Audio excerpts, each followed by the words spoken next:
आज मैं अपने साथियों को एक चीज़ कहना चाहता हूँ कि मैंने सोचा था एक छोटा सा वीडियो मैं बनाऊँ और कुछ अपडेट दूँ साथियों को। वीडियो बनाते बनाते लगभग 20 मिनट हो चुकी हैं और 20 मिनट में मैंने कुछ इम्पोर्टेंट चीज़ें बताई हैं, लेकिन मेरे को पता है कि हर आदमी 20 मिनट का वीडियो देखता नहीं, इसलिए कुछ इम्पोर्टेंट चीज़ें मैं पहले बता देता हूँ। जिनके पास समय है वो पूरा वीडियो देखकर शेयर ज़रूर करें, और जिनके पास समय नहीं है वो बोलते हैं ना जैसे हाईलाइट, वो हाईलाइट सुन लें। और हाईलाइट ये है कि जब से पहलगांव का हमला हुआ था, मैंने अपने निजी स्वार्थ छोड़कर, क्योंकि देश इस समय सेना और हमारी सरकार लगी हुई है पड़ोसी मुल्क को सबक सिखाने की तैयारी में, इसलिए मैंने अपने निजी स्वार्थ छोड़ दिए थे। लेकिन जब रविंद्र फौजी निजी स्वार्थ छोड़ रहा है तो हमारे अधिकारियों को भी चाहिए कि वो भी अपने निजी स्वार्थ छोड़ दें। रविंद्र फौजी को उन्होंने देशद्रोही बता दिया, गद्दार बता दिया, लेकिन असली गद्दार अभी भी 1% वो लोग हैं जिन्होंने अभी भी ऐसी स्थिति में भी पुलिस को लगातार फ़ोन करके, बड़े अधिकारियों को कॉल करके रविंद्र फौजी को गिरफ्तार कराने की कोशिश कर रहे हैं। मुझे पुलिस ने बुलाया था, मेरे बयान वगैरह लिए हैं और उन्होंने कहा कि आगे चालान पेश होगा। वहाँ मेरे साथ क्या क्या हुआ है आज मैं इस वीडियो में पूरी कहानी बता रहा हूँ। यहाँ मैं उन गद्दारों को कहना चाहता हूँ कि असली गद्दार तो तुम हो, जो आज इस लड़ाई के समय में भी एक जवान के पीछे पड़े हो। असली गद्दार वो लोग हैं आज भी अपना निजी स्वार्थ नहीं छोड़ रहे, आज भी 10-10 सहायक अपने घर में रख रहे हैं। आज मेरे पास 2 रिकॉर्डिंग भी आई हैं। एक जयशो साहब को, जिन्होंने मेरे पास वो रिकॉर्डिंग भेजी है और रो रहे हैं कि सब मैं कुछ कर लूँगा, क्योंकि साहब को बोला गया कि साहब डॉग है, कुत्ता है, इसको पोस्ट में डाल दो, इसको पोस्ट में खाना भेज दो, इस तरह के शब्द उनको बोले गए हैं। तो रिकॉर्डिंग मैं आपको सुनाता हूँ। दूसरी तरफ 3 रिकॉर्डिंग है जिसमें ये मेजर साहब की गाड़ी धोकर खड़ी कर दो, ये कर दो, फलाना। यानी इस लड़ाई के हम माहौल में भी ये अपने निजी स्वार्थ नहीं छोड़ रहे। ये लोग कौन हैं? कौन है वो लोग जो आज पूरी सेना और उसके अधिकारी लगे हुए हैं रणनीति बनाने में? सभी बटालियन कमांडर मेरे को लगता है जहां तक हो सके सभी स्थिति बना रहे होंगे कि कैसे हमारी फौज जाएगी, कैसे क्या करेगी, उस रणनीति में लगे हुए हैं। लेकिन ऐसे माहौल में भी चंद लोग रविंद्र फौजी की शिकायत पुलिस को कर रहे हैं, जबकि मैंने कहा था जरूरत पड़े तो मेरे को बुला लो। मैं खुद तैयारी कर रहा था कि कब लड़ाई लगे और हमें भी जाने का मौका मिले, लेकिन ये उस मौके का उल्टा हमारे साथ इस तरह की हरकतें कर रहे हैं। इसलिए आज मैं ये वीडियो मजबूरी में डाल रहा हूँ। मैं फिर कहना चाहता हूँ कि हो सकता है रविंद्र फौजी को जेल भेज दें या कुछ भी कर लें। ये चीज़ें मैं पहले ही सोच रखा था। मैं इन चीज़ों से नहीं डरता। डर नाम की डिक्शनरी इस भेजे में नहीं है, ठीक है, लेकिन मैं ये चाहता था कि मेरे साथ वो हजारों साथी जो बोलते थे कि सर हमें घातक टीम में जोड़ लो, हम आर पार की लड़ाई लड़ेंगे, हम हमेशा आपके साथ हैं, जो भी कहोगे हम करेंगे, तन मन धन से मदद करेंगे, वो कहाँ है आज? मैं चुप हो गया था, लेकिन आप लोग भी क्या इतनी बिजी हो गए कि उस चैनल की संख्या नहीं बढ़ा पा रहे? और अब जब इन लोगों ने मेरे को कोर्ट में पेश करने की तैयारी करी थी, तो मैं भी सोशल मीडिया पर कुछ नहीं कहूँगा इस समय, लेकिन हमें भी कोर्ट में जाना पड़ेगा। मैंने छोड़ दिया था कि चैनल के कोर्ट में हम बाद में जाएंगे, जो भी लड़ाई है बाद में लड़ेंगे, क्योंकि एक सैनिक का धर्म होता है जब देश लड़ाई की तैयारी कर रहा है तो अपने निजी स्वार्थ छोड़ दे, और उसका हिस्सा मैं भी हूँ। लेकिन ये कौन लोग हैं जो इस समय इस तरह की हरकतें कर रहे हैं? तो उनका जवाब देने के लिए हो सकता है मुझे कोर्ट जाना पड़े। इसलिए आज इस वीडियो को पूरा दिखाने से पहले सबसे पहले कहना चाहता हूं कि मैं चाहता था कि रविंद्र फौजी चाहे जेल जाए, फांसी टक जाए, इस बात का कोई गम नहीं है। मैं तो चाहता हूं कि हो सकता है हमारे मरने के बाद ही क्रांति पैदा हो, जैसे भगत सिंह हंसते हुए फांसी पर टका था और फिर क्रांति की चिंगारी जगी थी, तो हो सकता है हमारे बाद ही चिंगारी जगे। तो उसके लिए मैं तैयार हूँ, ठीक है। लेकिन मैं चाहता हूं कि एक रविंद्र फौजी जाए तो हजारों रविंद्र फौजी पैदा हों और वो चैनल फिर से खुले। मैं फिर कहता हूं कि यहाँ 99% जवान, जैसियों और अधिकारी इस समय देश की जो स्थिति है वो युद्ध की तैयारी में लगे हुए हैं। वो सब चीज़ें भूल चुके हैं हमारी तरह, और हम भी भूल चुके हैं, क्योंकि पीछे जो हो गया वो कायरों का काम है रोना। युद्ध के समय में हम नहीं चाहते कि उन चीज़ों को कहें, लेकिन वो हमें उंगली कर रहे हैं तो अब उंगली का जवाब हमें देना पड़ेगा। तो इसलिए आज फिर कह रहा हूँ कि रविंद्र फौजी हर स्थिति को लड़ देगा, लेकिन रविंद्र फौजी टाटा बिरला नहीं है। इस लड़ाई में रविंद्र फौजी को तन मन धन का साथ चाहिए। आप लोगों ने कहा बहुत था, लेकिन उस समय भी किसी ने साथ नहीं दिया। 50-60 लोग बेचारे जो पिछले महीने में साथ हमने दिया, और इस महीने में मात्र 4 लोगों ने हमें छोटी मोटी सहायता भेजी है, जबकि इस समय हमें ज़रूरत है। तो सबसे पहले अगर आपको लगता है कि रविंद्र फौजी का साथ देना है तो ये मेरा नंबर है 8290354513 82 90 35 45 13। ये मेरा फ़ोनपे और पेटीएम से जुड़ा हुआ है, और ये मेरा बार कोड। सहयोग करो हमारा उस चैनल को बचाने के लिए और इस लड़ाई को लड़ने के लिए। अपनी लड़ाई तो रविंद्र फौजी लड़ लेगा, लेकिन आप चाहते हो कि वो चैनल बचे तो भैया सपोर्ट करो। बहुत से साथी यहाँ कमेंट्स करेंगे, तो उनको कहना चाहता हूँ कि कमेंट्स कर लेना, जो भी लिखना है लिख देना, लेकिन एक बार वीडियो को पूरा देखकर जो साथ हैं वो सहयोग भी करें और शेयर करें। जो नेगेटिव आदमी है कमेंट लिखें। अगर इसमें ज़्यादातर कमेंट्स नेगेटिव हों या लाइक अनलाइक का बटन आता है, अनलाइक कर देना। वो चैनल तो सरकार ने बंद किया था, ये चैनल मैं खुद बंद कर दूंगा। मेरा काम था आप लोगों को जगाना। अब आप जगे हो या इस गुलामी को यूं ही स्वीकार करोगे, ये आपका काम है। इसलिए मैं ये इंपॉर्टेंट चीज़ें पहले बता दिया। जिसको समय लगे वो पूरा वीडियो देख लेना, नहीं समय लगेगा तो भैया रविंद्र फौजी तो हर स्थिति से लड़ने के लिए पहले ही मजबूत था, और जब तक जिंदा हूँ लड़ूंगा। ये आवाज़ यूं ही बुलंद रहेगी। हमारे जाने के बाद क्या होगा वो तो भगवान जाने। बाकी वीडियो पूरा देखकर शेयर जरूर करें। जय हिंद, जय भारत, वंदे मातरम।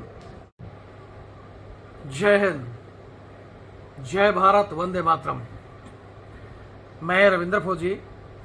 साथियों, आज ये वीडियो मैं एक इम्पोर्टेंट मैटर के लिए बना रहा हूँ। मैं चाहूँगा कि वीडियो को पूरा देखें और ज़्यादा से ज़्यादा शेयर करें। आप सभी को पता है कि मैं सोशल मीडिया के जरिए लगातार मेरे जवानों की आवाज़ उठाता था, उठाता हूँ और उठाता रहूँगा। लेकिन इसी बीच में हमारा जो चैनल था रविंद्र फौजी एक्स आर्मी आरटीएफ, जिसमें 8,70,000 जवान जुड़े हुए थे, उसको सरकार ने बंद कर दिया। उस सिलसिले में मैं अपनी रणनीति बना रहा था, लेकिन एकाएक देश के ऊपर एक ऐसा संकट आया। 22 अप्रैल को पड़ोसी मुल्क के गद्दारों द्वारा हमारे निर्दोष लोगों के साथ गोलीबारी करके उनको मार दिया गया। तब से हमारी सरकार, हमारी सेना लगातार रणनीति बना रही है दुश्मन देश से लड़ाई लड़ने की। और इसी वजह से मैंने उस दिन के बाद से ही ये वीडियो वगैरह सब क्लोज कर दिया था, क्योंकि एक सैनिक का, एक क्षत्रिय का, एक योद्धा का फर्ज बनता है कि जब देश पर संकट हो तो आप देश का साथ दें, सेना का साथ दें, सरकार का साथ दें। मैं अपनी सब चीज़ें भुलाकर इस समय इसी चीज़ पर काम कर रहा था। लेकिन क्या सिर्फ मेरे अकेले का फर्ज है? देशवासियों का क्या फर्ज है? और देशवासियों के तो छोड़ो, सरकार के नेताओं की छोड़ो, लेकिन इस समय हमारी सेना और उनके अधिकारी और जवानों का क्या फर्ज है? वो हम लोगों को देशद्रोही उन्होंने साबित कर दिया, गद्दार हमारे को बोलते हैं, लेकिन क्या वो हरामखोर आज भी सुधरे हैं? आज भी मेरे पास 2-3 कुछ ऐसी रिकॉर्डिंग आई हुई हैं जो आपको मैं सुनाऊंगा। एक रिकॉर्डिंग में तो एक सूबेदार साहब को एक साहब बोल रहा है कि ये एक कुत्ता डॉग आया है, इस डॉग को पोस्ट पर डाल दो, रात भर ये ड्यूटी देगा और जैसे ही मैं इससे इसका खाना लाकर फेंक देना इसके आगे, ये डॉग खा लेगा।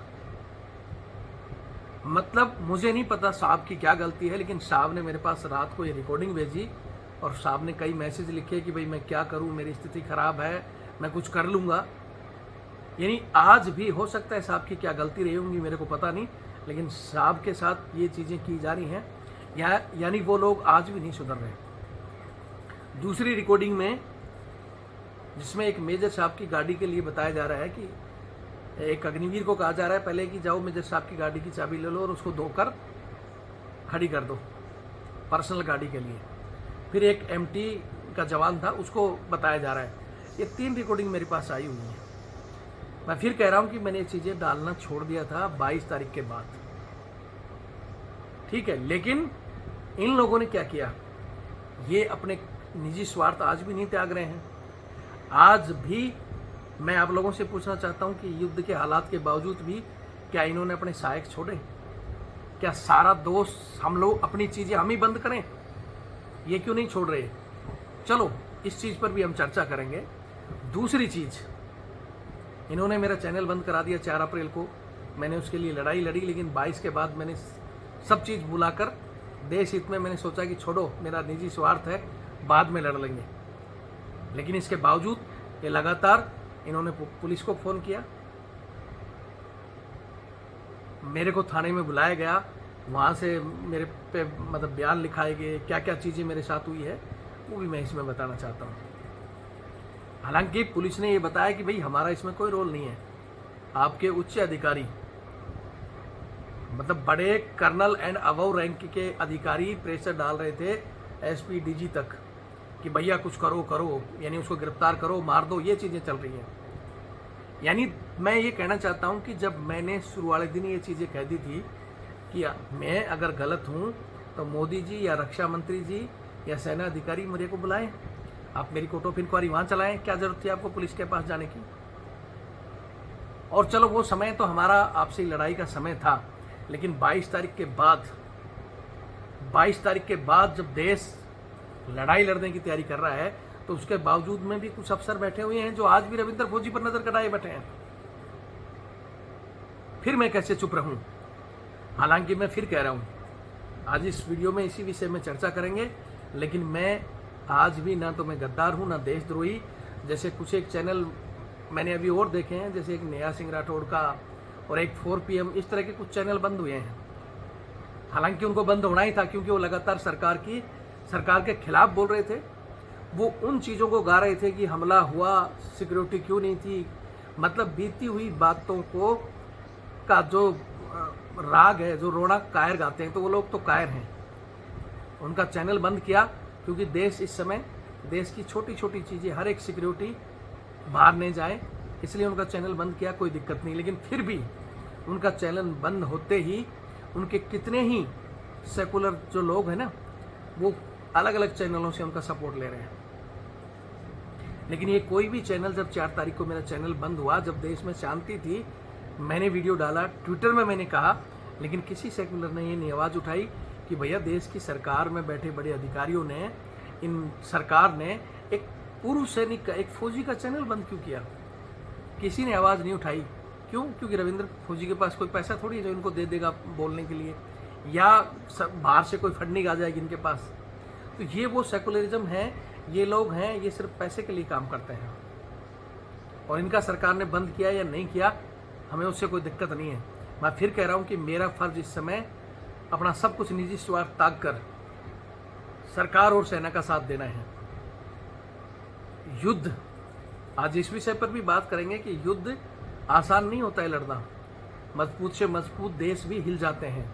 आज युद्ध होता है तो हम पाकिस्तान का नामो निशान नक्शे से मिटा सकते हैं, 72 घंटे के अंदर पाकिस्तान को साफ कर सकते हैं। 72 तो मैंने बहुत ज़्यादा बोल दिया, 24 में भी सुपड़ा साफ कर सकते हैं। लेकिन वो मरता मरता भी हमारा बहुत नुकसान करेगा, हमें बहुत पीछे धकेल देगा। आज हम इस विषय में भी बात करेंगे। लेकिन वही बात है कि रोज़ रोज़ के लड़ने से, रोज़ रोज़ के मरने से अच्छा है कि एक ही बार में साफ कर दिया जाए।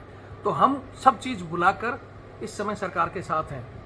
हम सभी पूर्व सैनिक, मैं खुद आदेश का इंतजार कर रहा हूं कि कब आदेश आए और हम भी बॉर्डर पर जाएं। लेकिन हमारे कुछ गद्दार, मैं फिर कहूँगा सब नहीं है, बहुत से लोगों के मैंने वीडियो डालकर बहुत चीज़ें समझा कर बहुत से लोगों को सुधारा। बहुत से लोगों ने अंत तक ये कह दिया था कि रविंद्र फौजी वास्तव में सही बोलता है और वो जो बोल रहा है उन चीज़ों पर सुधार होना चाहिए। लेकिन अभी भी ओनली 1%। मैं फिर कह रहा हूँ कि जहाँ देश में 80% बेईमान है और 20% ईमानदार है, इसलिए हिंदुस्तान चल रहा है। लेकिन सेना में 99% ईमानदार हैं, चाहे वो जवान है, चाहे जैसे हो, चाहे अफसर है। 1% गद्दार हैं जो आज भी गद्दारी दिखा रहे हैं। और उन गद्दारों को कहना चाहता हूँ कि कम से कम इस समय जब तक के हालात हैं, हो सकता है 1 दिन में 2 दिन में कुछ बड़ा होगा, आर पार की लड़ाई होगी, तो कम से कम तब तक तो चुप रह जाओ, तब तक तो ये हरकतें छोड़ दो। आपकी इन हरकतों से देश में क्या संदेश जाएगा? या अपने निजी स्वार्थ रविंद्र फौजी छोड़ रहा है तो तुम भी छोड़ दो। आज भी जवानों से पूछना चाहता हूँ, क्या इन्होंने अपने सहायक बंद किए जो आज भी इनके रिश्तेदार मैडमों तक बैठे हुए हैं? आज इसी विषय पर मैं चर्चा करने से पहले एक चीज और कहना चाहता हूँ कि देश में लड़ाई का माहौल है, मौका मिला तो हम लड़ाई में जाएंगे। और हमें तो वैसे ही इस क्षेत्र में कूदने से पहले हमने तो कफन बांधा था कि लड़ेंगे, मरेंगे और देश के लिए जिएंगे और देश के लिए ही मरेंगे। सेना को मजबूत करने का मेरा लक्ष्य था, जो हमेशा रहेगा, चाहे वो कोई भी चीज़ आई हो, अग्निवीर की या कैसी भी चीज़ हो। समय समय पर मैंने सब चीज़ों का पॉइंट उठाया है और मैंने कहा था कि जब लड़ाई लड़ी जाएगी तो आप सबके सामने रिजल्ट सामने आ जाएगा। लेकिन यहाँ बड़ा विषय है कि मैंने इस लड़ाई को इस स्तर पर पहुंचाया था कि आज जवान अपना सिर उठाकर बात करता था, जवान अपने हक के लिए लड़ जाता था।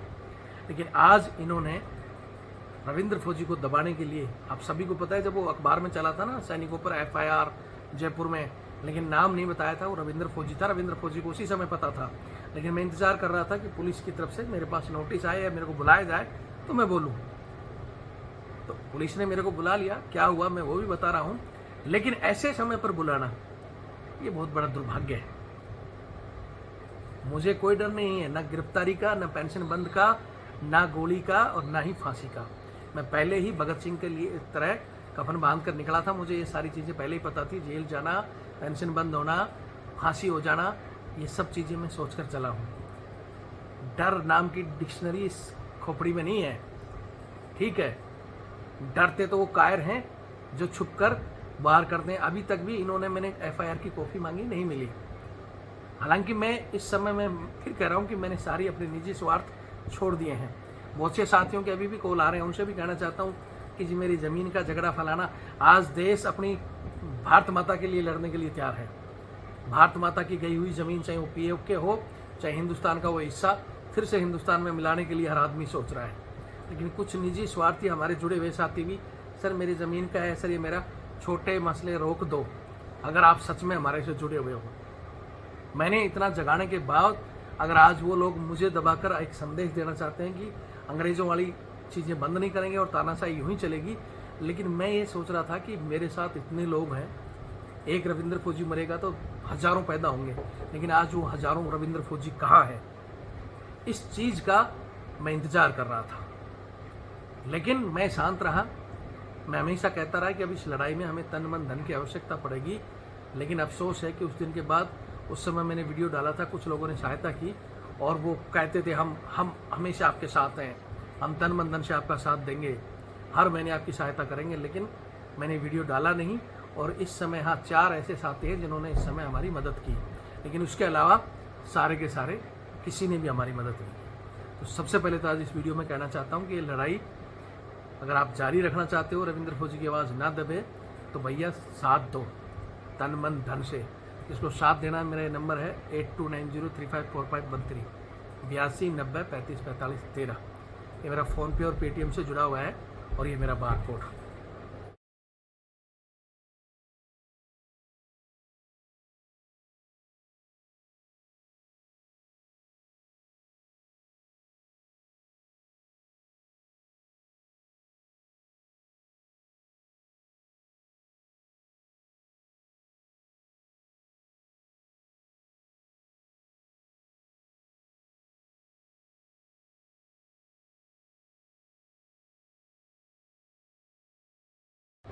बाकी यहाँ मैं आपको एक चीज़ बताना चाहता हूँ कि जो FIR हुई थी, मेरे को बुलाया गया, जो उन्होंने मेरे से जो बयान लिए हैं, मैंने बता दिया है उनको क्या क्या चीज़ें हैं, क्या नहीं है, हम किस चीज़ की लड़ाई लड़ रहे हैं। हालांकि पुलिस के जवानों की तरफ से या अधिकारियों की तरफ से मेरे को कोई परेशान नहीं किया गया, बल्कि उन्होंने मेरे को वहाँ बैठा कर आराम से जूस भी पिलाया और उन्होंने चीज़ें बताया कि भाई ये हमारे लेवल की चीज़ें नहीं हैं, ऊपर लेवल की बात है, वही लोग ऊपर लेवल में ही एफआईआर हुई है, ऊपर लेवल में ही ये चीज़ें हुई हैं और अब आपको कोर्ट में पेश होना है। तो कभी भी मेरे को कोर्ट में पेश करके और ऊपर लेवल में बात करके ये जेल भी भेज सकते हैं, इसमें कोई बड़ी बात नहीं है। फिर कह रहा हूँ, मैं रहूँ ना रहूँ, लेकिन ये आवाज़ नहीं दबनी चाहिए। और वहाँ जाने से पहले जिसकी भी राय है, क्योंकि बाहर में जो वो लोग हैं उनके लिए, नेहा सिंह के लिए, 4PM के लिए, फलाने के लिए तो बहुत सारे वकील भी हैं, बहुत सारी पार्टियां भी हैं, लेकिन रविंद्र फौजी ना तो किसी पार्टी का सहारा लेगा, ना किसी दूसरे के पास जाएगा कहने के लिए। मैं अपने साथियों को जगाने के लिए हमेशा करता था और वो साथी मेरा साथ देंगे तो मैं लड़ूंगा। उन साथियों को अगर ये चाहिए कि मत लड़ो, चुप बैठ जाओ, जेल में चले जाओ, तो फिर मैं अपने हिसाब से चलता रहूँगा। किसी दूसरी पार्टी से या उससे रविंद्र फौजी मदद मांगने नहीं जाएगा। बहुत से लोगों ने कहा कांग्रेस के पास चले जाओ, सपा बसपा के पास चले जाओ, बहुत से वकील हैं जो सरकार के खिलाफ। मेरी लड़ाई ना सरकार से है, ना सेना से है, ना अधिकारियों से है। मेरा कोई निजी लड़ाई नहीं है, मेरी लड़ाई सिर्फ और सिर्फ सेना को मजबूत करने की लड़ाई है। चाहे वो अग्निवीर आई, तब भी मैंने कह दिया था कि जिस दिन लड़ाई होगी उस दिन अग्निवीर का भी रिजल्ट आ जाएगा, और जो पेंडिंग भर्ती वाले थे बंदे जो कह रहे हैं कि हमें नहीं लिया, सबको बुला लिया जाएगा। सिर्फ एक लड़ाई होने दो। लड़ाई में मैं जैसे मैंने कहा कि हम पाकिस्तान को साफ कर देंगे, लेकिन हमारा भी नुकसान होगा, वो हमें झेलना पड़ेगा। रोज़ रोज़ के लड़ने से नुकसान भी झेलना पड़ेगा। और जो पेंडिंग रिक्रूटमेंट वाले देखते हैं कितने लोग, जब सेना आदेश करेगी ना आ जाओ भाई भर्तियों के लिए, पकड़ पकड़ कर लाएगी, तो बहुत से लोग छिप जाएंगे। जो लड़ने वाला और वास्तव में जो सेना में जाने का इच्छा रखने वाला, वो सामने आएगा। और हम और हमारे जुड़े हुए लोग ऐसे ही हैं, वो इंतज़ार कर रहे हैं लड़ाई का। लेकिन कायर आज भी वो दबाने की रणनीति, स्वार्थ की रणनीति वो नहीं छोड़ रहे हैं। तो वो तो आवाज़ रविंद्र फौजी की दबेगी नहीं। हो सकता है इसको यहाँ से बंद कर दें, तो मैं इसको व्हाट्सएप पे भी शेयर करूँगा, व्हाट्सएप चैनल पे भी डालूंगा। वो बंद कर देंगे तो फिर कोई तीसरा रास्ता ढूंढेंगे। बाकी वीडियो देखें, आगे की जो भी अपडेट होगी। वीडियो ये ज़्यादा लंबा हो गया है, मैं बता दूंगा। तो फिर कहता हूँ, जो डर गया वो मर गया।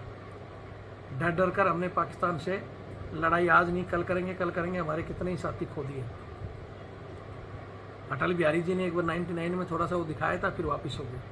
अगर नेहरू जी ने उस समय इनके जो लाहौर तक झंडे गाड़े थे, इनकी सेना ने सरेंडर किया था, वो वापस नहीं देते किसी संधि के मुताबिक, तो इनकी औकात नहीं थी कि आज ही हमारे से लड़ते। लेकिन वो गलतियाँ आज नहीं दोहराएं प्रधानमंत्री जी। आज आर पार की लड़ाई करके सड़क एक बार साफ करें ताकि आगे दिक्कत ही ना हो। और युद्ध में तो नुकसान झेलना ही झेलना पड़ता है, लेकिन जो बोलना और लड़ना में बहुत फ़र्क है। ठीक है, आम जनता के लिए, सरकार के लिए युद्ध बहुत बड़ी मुसीबत होती है, लेकिन एक सेना और एक सैनिक के लिए युद्ध बहुत ज़रूरी होता है, उसके सम्मान के लिए। क्योंकि युद्ध न होने की वजह से ही बाहर सैनिकों का जो सम्मान गिर रहा है, पुलिस ही हमारी बाप बढ़ रही है, कोई कर्नल को मार रहा है, वो सारी चीज़ें इस युद्ध के बाद ख़त्म हो जाएंगी। एक बार आप फिर मजबूत स्थिति में आओगे, और तब इन लोगों को समझ में आएगा, पैसे वाले लोगों को, कि सेना पर जो बजट खर्च हो रहा है, हमारा बजट ऐसे जा रहा है फलाना, वो बजट इसी समय के लिए होता है। जैसे वो 26 निर्दोष गए ना, उनमें आपके परिवार का भी कोई होता तो आपको बजट की चिंता नहीं होती। ठीक है, और उसी समय हम चिल्ला रहे थे, लेकिन देश चुप बैठा था कि हमारा क्या होना है। वहाँ तो जम्मू कश्मीर में तो सैनिक जा रहे हैं, आम आदमी तो जा रहे नहीं। लेकिन अब ये स्थिति आएगी, यहाँ आम आदमी से लगाकर पता नहीं किसको कहाँ क्या नुकसान होगा। और ये चीज़ें तो वो लिखी हुई है, विधाता ने जो लिखी है वो टरता नहीं है। तो युद्ध ज़रूरी है संतुलन के लिए भी, और ऐसे दुश्मन मुल्क को सबक सिखाने के लिए भी। लेकिन इसके बाद ये जो संधियाँ होती हैं, इस तरह की संधि जिस तरह नेहरू जी ने की, वो ना करें। मोदी जी संधि भी करें तो अपना पीओ को भी लें, और लाहौर तक जो चीज़ें हैं वो अपने साइड में करें, या फिर इनको साफ करके पे और दोबारा पूरा जो पुराना हिंदुस्तान का उसको स्थापित करें, ताकि हर जगह तिरंगा ही होगा, तो ये बवाल ही नहीं होगा। और जो बवाल करें फिर इनको बाहर भेजें। वीडियो देखें और शेयर करें। जय हिंद, जय भारत, वंदे मातरम।